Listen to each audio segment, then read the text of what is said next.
शास्त्रों में बड़े जोर से सिखा, इसलिए निज नाम पढ़ो तिन सब पढ़ो और सब मंत्रण को भेद। निज नाम बिना खाली गए पढ़ पढ़ चारों वेद। बिना निज नाम के सब खाली जाओ, चारों वेदों को कंठा कर याद कर लो, बिना निज नाम के कुछ होने वाला नहीं। इसलिए प्यारे सुंदर साथ जी, वेद क्या है? वेद तो एक और का धंधा है, और जिन्होंने संसार को उलझा दिया वेदों, और आज तक वेदों को पढ़ने वाले, कोई परमात्मा को शून्य कहता था, कोई निराकार, कोई निरंजन, कोई घट घट में, कोई कण कण में, कोई जर्रे जर्रे में व्यापक कहने लगा। परमात्मा को भूल गए, सत्ता के पीछे लगे। वास्तव में परमात्मा कहाँ रहता है? जिसके लिए शास्त्रों ने निर्णय किया, वेदों ने निर्णय किया है। मुंडक उपनिषद बता रही है कि चिदादित्यम किशोरांगम परे धामन विराजतम स्वरूपम सच्चिदानंदम निर्विकारम सनातन सर्व वेदांत सर्व शास्त्र सुनिष्ठा परमात्मा परिधाम परात्मा। कि परमात्मा कहाँ रहता है? परम धाम में रहता है। कैसा है? चिदादित्य, चेतन स्वरूप वाला, किशोर अंग वाला, परे धामन विराजतम परम धाम में विराजता है, जो कि जिसका स्वरूप सच्चिदानंद में है। सच्चिदानंद किसको कहते हैं? सच्चिदानंद किसको कहा है? सच्चिदानंद निराकार है या साकार है? इसके लिए समझने की एक दृष्टांत से समझाया जाता है। जैसे एक बार कृष्णदत्त जी महाराज एक कॉलेज में गए थे, तो बच्चों ने कहा कि महाराज बिना कोई प्रमाण के हमें परमात्मा प्रकट करके बताओ कि परमात्मा साकार है या निराकार है। तो उन्होंने कहा बेटा परमात्मा साकार है। बोले फिर बिना प्रमाण के हमको साकार करके दिखाओ। तो उन्होंने कहा ठीक है, जो मैं कहूं उस पर आप ध्यान देना। तो शास्त्री जी ने कहा ये बताओ बच्चों, परमात्मा कुछ भी सही, वो सत्य है या असत्य है? जैसे आप ही लोगों से पूछा जाए कि परमात्मा जो कुछ है वो सत्य है या असत्य है, तो क्या जवाब दोगे? यही तो कहोगे जो कुछ है वो सत्य है। जब सत्य है परमात्मा, जब सत्य है तो जड़ हो गए या चेतन? क्योंकि जड़ हो सकता नहीं है, वो तो चेतन होगा। जब चेतन है तो कुछ करता हो गए या कहीं जड़ की तरह बैठा होगा? कुछ ना कुछ करेगा। क्या करेगा? दुख की लीला करेगा या आनंद की? आनंद की लीला। जो सत्य भी है, चेतन भी है और आनंद की लीला भी करता है, उसको कैसे कह सकते हो कि वो निराकार है? इसलिए परमात्मा कौन है? सच्चिदानंद है। तो प्यारे सुंदर साथी कैसे मालूम हुआ? निज नाम से। बिना निज नाम के हमने नहीं जानते। उसे निज नाम को समझो, जिस निज नाम के कारण, जिन कारण माया रची, शास्त्र भी तिन कारण, खेल भी देख और अर्थ भी लिए। जिसके पास निज नाम है वही इस माया को जान सकता है कि संसार किसके लिए बना और क्यों बना, किसने बनाया। प्यारे सुंदर साथ जी, इस संसार को बनाने का काम त्रिगुण का है, लेकिन जब त्रिगुण नहीं थे तो फिर संसार किसने, संसार कहां था?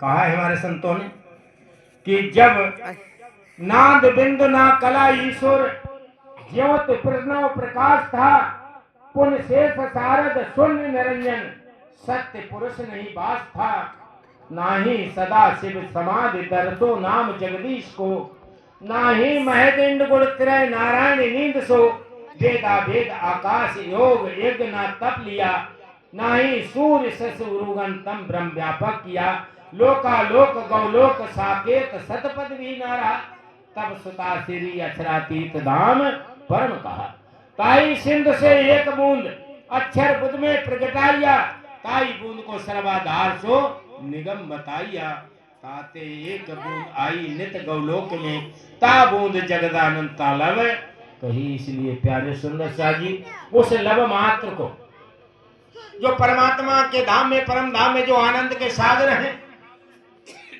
उन सागरों से एक बूंद निकल करके आई कहां? अक्षरधाम में। जब अक्षरधाम में आए तो अक्षरधाम में आनंद का सागर ही भर उमड़ पड़ा। जब अक्षरधाम में एक बूंद से आनंद का सागर बन गया तो अक्षर से, उस सागर से एक बूंद कहां आई?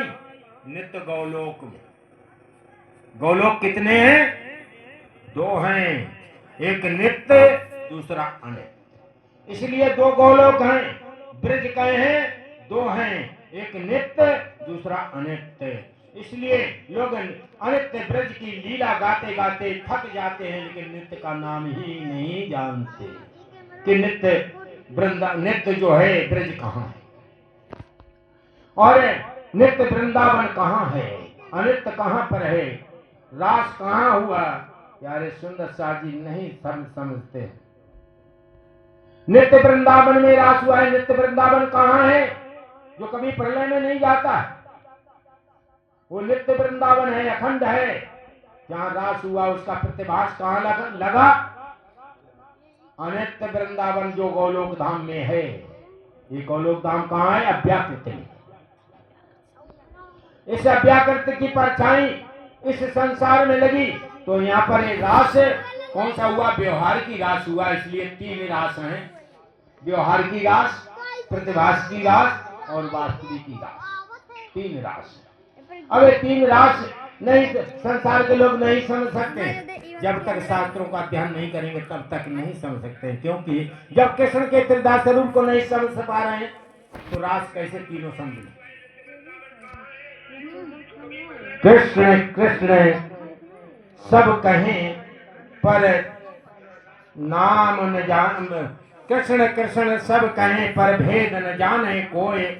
नाम एक विध है सही पर लीला तीन विध हों। एक कृष्ण बैकुंठ के, दूजे हैं गौलोक और तीजे धाम अखंड के, कहत पुराण विवेक। तो प्यारे सुंदर शाह जी तीन कृष्ण, तीनों कृष्णों के धाम अलग, तीनों की लीला अलग, तीनों के स्वरूप अलग, तीनों के मंत्र अलग। अगर ना सुना हो तो सुन लेना। प्रथम कृष्ण कौन है? रुक्मिणी कृष्ण है, जिन्होंने कितने दिन लीला करी? 112 साल की। 112 साल की लीला करने वाले रुक्मिणी कृष्ण, जिनका मंत्र क्या है? ओम श्री वासुदेवाय भागवते नमः। इस मंत्र को जपोगे वैकुंठ जाओगे। वैकुंठ के कृष्ण का मंत्र है, रुक्मिणी के पति। दूसरे राधापति हैं। राधापति कौन है? कहां के हैं? गौलोक धाम के, जिनका मंत्र क्या है? जो कि देवचंद्र जी को किसने? हरदास जी ने दिया था कि श्री वृंदावन नित्य बिहारी कुंज विलास। ये मंत्र कहां का है? गौलोक धाम का है। अगर गौलोक धाम जाना है इस मंत्र को जाप करिए। अगर परम धाम जाना है तो निज नाम जपना होगा। प्यारे सुंदर शाह जी इसलिए तीनों के मंत्र अलग हैं। वो राधापति है, वो रुक्मिणी पति है और हमारे धाम धनी श्यामा पति हैं। इसलिए अपना धनी श्री श्यामा श्याम, अपना बासा है निज धाम। तो प्यारे सुंदर शाह जी इसलिए ये सारी लीला काय से जाहिर हुई है? निज नाम से। और जब तक निज नाम नहीं आ गया तब तक हमारी बुद्धि कैसे थी? सुपन की बुद्धि थी। कहा पहले बीज उदय हुआ, पुरी जहां नौतन, सब पुरियों में उत्तम हुई धन। सबसे पहले बीज कहां उदय हुआ? नौतनपुरी में। कहा कि रास रमण कर रास बिहारी, निज स्वरूप आया है और दीना है संदेश धाम का, नाम रसूल कहाया है। जिसको रसूल मोहम्मद कहते हो, कभी धोखा न कर लेना, मोहम्मद को मत पकड़ लेना। अगर मोहम्मद कह दिया तो 10 विध के नरक जाओगे। प्यारे सुंदर शाह जी, मोहम्मद परम धामगामी नहीं है, आरवरी मोहम्मद है। लेकिन मोहम्मद को समझना है तो वाणी को हमें अवलोकन करें। वाणी में 7000 चौपाइयां ऐसी कही गई कि जिनमें कोई भी मुसलमानों में कोई पैगंबर नहीं हुआ। अगर ना सुनी हो चौपाई तो मैं कह के बताता हूं कि नूर नामे में हुए पैगंबर 1,20,000 जिन्हों पैगाम दिए सरदार, 7 कलमों वाले पैगंबर जिन्हों की कई जमात काफर। स्वामी जी कह रहे हैं जिनके 7 कलमों वाले जो पैगंबर है उनकी जमात काफर है। अगर काफर जमात को पकड़ोगे तो कहां जाओगे? नरक जाओ। मोहम्मद की उम्मत भाई 10 बिद दोजख तिनको कही। क़यामत नामा में स्वामी जी ने कहा है कि मोहम्मद साहब की उम्मत तो 10 बिद को जाएगी, नरक को जाएगी। तो हम मोहम्मद साहब को पकड़ेंगे तो कहां जाएंगे? परंदाम जाएंगे या नरक? क्योंकि जब वो बता रहे हैं 10 बिद दोजख तिनको कही, उनको 10 बिद की दोजख है। इसलिए मोहम्मद शब्द कौन है? श्री ठकुरानी जी को रू अल्लाह, मोहम्मद श्री कृष्ण जी श्याम, सखियां दरगाह की अक्षर प्रहस्तियां नाम, बुद्ध जी को असराफील, विजयाभिनंदन इमाम, उर्जे सपोली मिनी भाषते जुदे नाम। खुलासा ग्रंथ के प्रकरण 12 में जो है दुनामा है, उस दुनामे में एक एक शब्द को अलग अलग करके बता दी कि श्री ठकुरानी जी कौन है, जिनको श्यामा महारानी कहते हो वो कौन है, जिनको अरबी भाषा में रू अल्लाह का। अगर रू अल्लाह कहोगे तो नरक जाओगे और श्यामा महारानी को पकड़ोगे तो परमधाम जाओगे। इसलिए रू अल्लाह किनके लिए? मुसलमानों के लिए, हिंदुओं के लिए नहीं। हिंदुओं की, मुसलमानों को मुसलमानों की, सब समझे अपने में ने आए इमाम आखिर। हिंदू अपने में समझो, मुसलमान अपने में समझो। नैया लाल की जय।